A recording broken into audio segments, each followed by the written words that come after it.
My grandson came in the door and said, "Hey, Grandpa, a loofah fell." Look at that. So that was one of these sitting up here that I thought was maybe too hard and wasn't really ready to come down. I don't know quite where he found it from, but look at that. Paper thin skin, nice formed fiber. Looks like it's probably got, really good seeds in there. So a lot of these that I thought were going to be too hard and maybe never get ripe enough to pick, I'm just letting them sit through this damp and cold. And actually it's not that cold now. Oh, maybe that's where it fell from. It's not that cold right now, so we might, now this one is really hard. That one's really hard. Not like this one. So I think if I just let them go, maybe they will ripen up enough. See how this one feels. This one's feeling pretty light. Okay. Well, looks like I got me a little bit more work to do here for the love of luffa. Another quick follow-up. I pulled all the paper thin skin off, but there is one section that's still really hard and attached. A lot of fresh green meat on it. So what I'm going to do, I'm going to put it in here, fill it up with water, and just let that soak. And I think if I do, that will come off. The other way is to just hang it and let it just continue to dry out.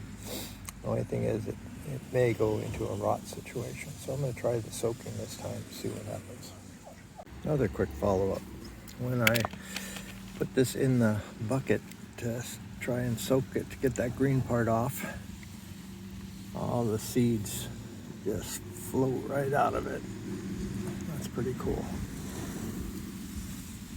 I'm gonna get all these seeds, put them off to the side to dry, and let that soak a little while, and then we'll see if I can get the skin off. Another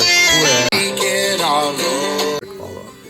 So of all the seeds that did float up and out of there, which was nice, there's a good percentage of them that were flatties, basically hadn't developed enough yet. Like this one here. They're flat. Nothing to them. I'll clean those out later. But then also I did manage to pull the rest of that skin off just after a few minutes of soaking. So it came right off. I just gotta kind of work my fingers between the outside skin and the fiber. Try not to damage any of the fiber, but other than that, it looks like it's working out pretty nicely. I like let that soak even a little bit more, and then I'll maybe do a drying and then another washing. And we'll have more Don't have to bleach though. So beautiful one. Don't miss it. That's good, I reckon. Long time since we've heard from them. Just some comparison here. So this is a King Kong. This is a King Kong here. These are all King Kongs. So that's about the size that they get. I think this is probably a large King Kong for what they are. I don't know. Maybe if there's a longer season, they'd get bigger. But I think on the average, probably about that size is ideal for eating.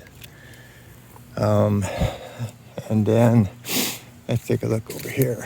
These are pretty typical apple that are allowed to get really big. And again, King Kongs. Another apple, just about ready to go. Some more apple. I think ideally what most people would do is pick them about that size or maybe this size, but for eating, the apple being a kind of a sweeter type fruit. And there's pretty typical young apple, older apple, and then older.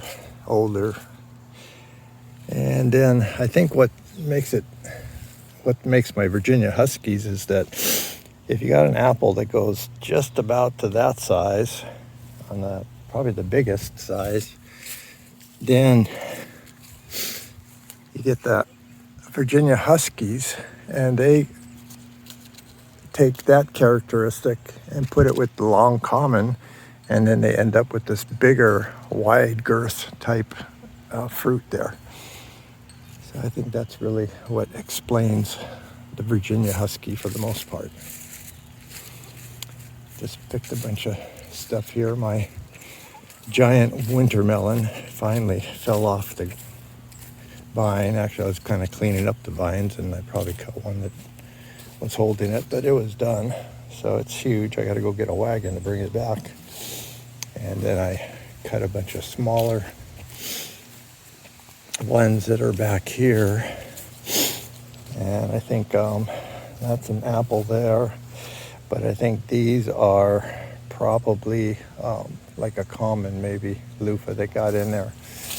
And then these are the organic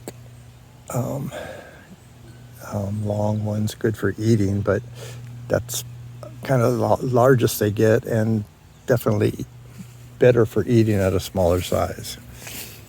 And then beyond that, I got some more apples in here. Yep.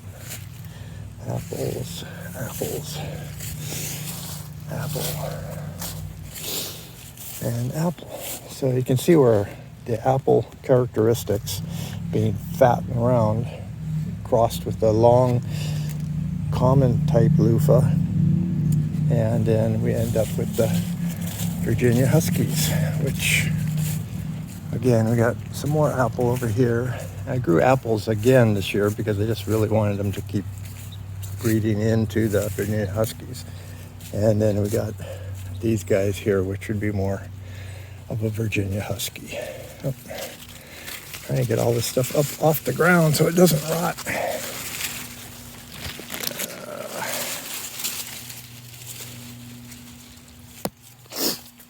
Yeah, so again, this pretty atypical Virginia Husky as far as I am concerned. And that's kind of the story, I think, between the apple breeding with the common, coming out with Virginia Huskies for the luffa-loofa. One of the ongoing mysteries with these luffa are, I got two Virginia Huskies. One has white seeds and one has black. Why does that happen? Let's go back to common luffa being black and the apple being white. Don't know. One day maybe I'll get an answer to that. For the love of luffa.